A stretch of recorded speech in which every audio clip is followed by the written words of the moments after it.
जय हिंद साथियों। विकास integral foundation में आप सबका स्वागत है।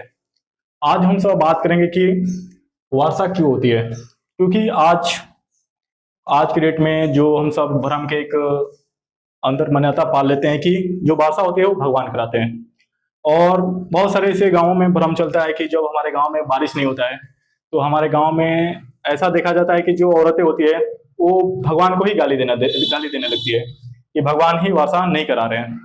और बहुत सारे ऐसे इंसान में भी देखा जाता है कि जो वर्षा नहीं होता है तो वो क्या करते हैं कि कीर्तन वर्तन कराते हैं।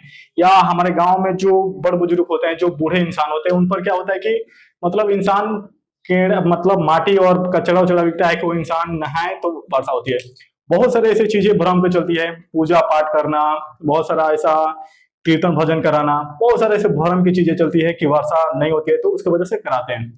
लेकिन आज हम सब उसके साइंस पीछे के देखेंगे कि वर्षा क्यों नहीं होती है, वर्षा क्यों होता है, वर्षा कैसे होती है, उसके पीछे के दो चार पॉइंट ऐसे देखेंगे कि जो वर्षा होता है उसका पीछे क्या साइंस है। ठीक, इसके पीछे क्या साइंस है ऐसे कुछ पीडीएफ द्वारा हम सब देखेंगे।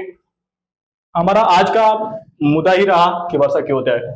वर्षा क्यों होता है इसका एक हम सब एक एक पॉइंट को देखेंगे कि वर्षा क्यों होता है। वर्षा इसलिए होता है मेरे भाई कि जो वाष्पीकरण होता है वो सूर्य की गर्मी से समुद्र, झील और नदियों और मिट्टी से पानी को क्या करता है, वाष्प करता है। जब हम सपोज करो कि जब हमारे जो समुद्र होते हैं या नदियां या झील होती है उसमें से क्या होता है, पानी को क्या कहते हैं, वाष्पीकरण यानी वाष्प करता है। तो क्या होता है कि भाप बनाकर फिर क्या करता है, वो भाप बनाता है और भाप बनाकर क्या करता है, ऊपर उठाता है। बहुत सारे ऐसे नदियां होती हैं, झील होता है और समुद्र होता है, जिससे क्या होता है कि वाष्पीकरण होता है, वाष्प करता है और क्या करता है कि भाप बनाता है। और भाप बनाकर क्या करता है, उसको मतलब कि ऐसे बनाता है, क्या बनाता है कि ऊपर को उठाता है। भाप बनाकर क्या करता है, ऊपर को उठाता है।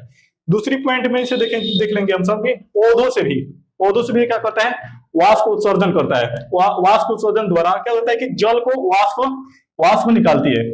तो ऐसे क्या होता है कि दो पॉइंट हम देखें कि वाष्पीकरण होता है। वाष्पीकरण में क्या होता है कि जो सूर्य की गर्मी से क्या होता है कि समुद्र से, झील से, नदिया से, मिट्टी से और पानी क्या होता है, वाष्प करता है। और वाष्प करके क्या होता है, भाप बनाकर क्या होता है, ऊपर की ओर उठाता है। दूसरा हम लोग पॉइंट देखें कि पौधों से वाष्प उत्सर्जन द्वारा जल का क्या होता है, वाष्प निकलती है। फिर हम तो दूसरा पॉइंट और देखेंगे क्या होता है इसमें।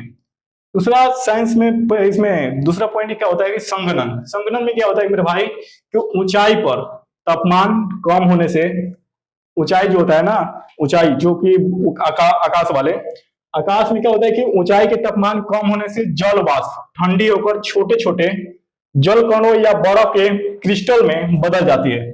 जब हमारे क्या होता है ना कि जो ऊंचाई होता है आकाश में, उसमें क्या होता है कि तापमान कम होने से जब टेम्परेचर वहां पर कम होता है तो क्या होता है कि जल वाष्प ठंडी हो जाता है। ठंड होकर क्या होता है, छोटे छोटे जल कणों में, छोटे छोटे क्या होता है कि जल कणों में या बर्फ, जब हमारा टेम्परेचर आकाश में क्या होता है कम होता है तो उसमें क्या होता है कि जल कण होता है बर्फ के रूप में। बर्फ कैसे गिरता है उस पर एक वीडियो बनाएंगे कि हमारे जब वर्षा कैसे होती है तो उसमें बर्फ कैसे गिरता है। क्योंकि हमारे यहाँ यह भी भ्रम पाल लेते हैं कि यह भी क्या होता है, भगवान ही बर्फ गिराते हैं, तो उस पर भी वीडियो आएगा। क्या होता है कि बर्फ, इसके बाद क्रिस्टल, और क्या होता है कि क्रिस्टल में बदल जाती है।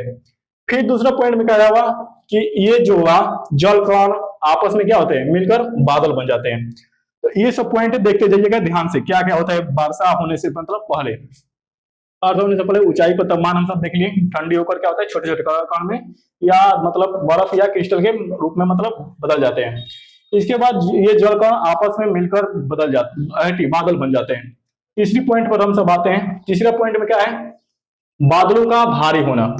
इस पर थोड़ा सा ध्यान से और समझेंगे भाषा कैसी हो रही है, ये सब पॉइंट ही तो आपको बताएंगे, ये सब साइंस है, ये सब भ्रम नहीं है। तो बादलों का भारी होना, जब देखो जब बादलों में जल कणों की संख्या और आकार इतना बढ़ जाता है कि हवा उन्हें संभाल नहीं पाता है।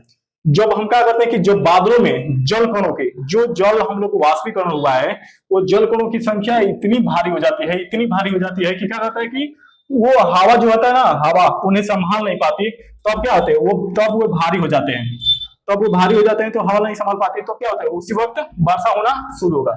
अब वर्षा कैसा, वर्षा समझेंगे। चौथा पॉइंट हम सबका वर्षा है, इस पर ध्यान से थोड़ा सा और बेहतरीन से समझेंगे। इस पॉइंट में क्या बोला जा रहा है कि भारी जल कण या बर्फ के क्रिस्टल गुरुत्वाकर्षण के कारण धरती की ओर गिरते हैं। इसमें ध्यान से समझिए, भारी जब जल कण होता है ना मेरे भाई, जब भारी जब जल कण होता है तो उसके क्या होता है कि जो बर्फ या क्रिस्टल गुरुत्वाकर्षण खिंचाव की तरफ मतलब गुरुत्वाकर्षण करता है, के कारण क्या होता है धरती की तरफ नीचे गिरना शुरू हो जाता है। वही जो बाढ़ का क्या होता है, जब एकदम पूरा सपोज करो कि वाष्पीकरण हुआ, बादल बना और बादल को हवा नहीं संभाल पाया, मतलब हवा नहीं संभाल पाता, वही क्या होता है जल कण या फिर से वो बर्फ के रूप में या क्रिस्टल के रूप में क्या होता है गुरुत्वाकर्षण की वजह से नीचे गिरना शुरू हो जाता है।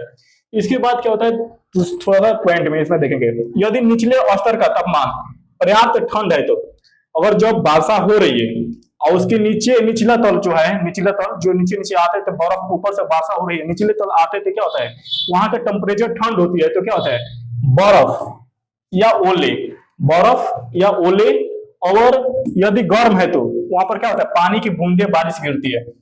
अगर सपोज करो कि नीचे के टेम्परेचर अगर कम ना हो, हाई हो, तो क्या होता है बूंदे गिरती है, लेकिन कम हो तो क्या होता है बर्फ या ओले गिरना शुरू हो जाते हैं। ठीक, यहां तक समझे। इसके बाद और नीचे आते हैं पांचवा पॉइंट पर। यहां पर हम देखेंगे पुनः जल चक्र में वापसी, पुनः जल चक्र में वापसी, इस पर पॉइंट पर हम पढ़ते हैं। इसमें क्या होता है कि यह पानी नदियों झीलों और समुद्र ने जाकर फिर से वाष्पीकरण के जरिए चक्र को दोहराते हैं।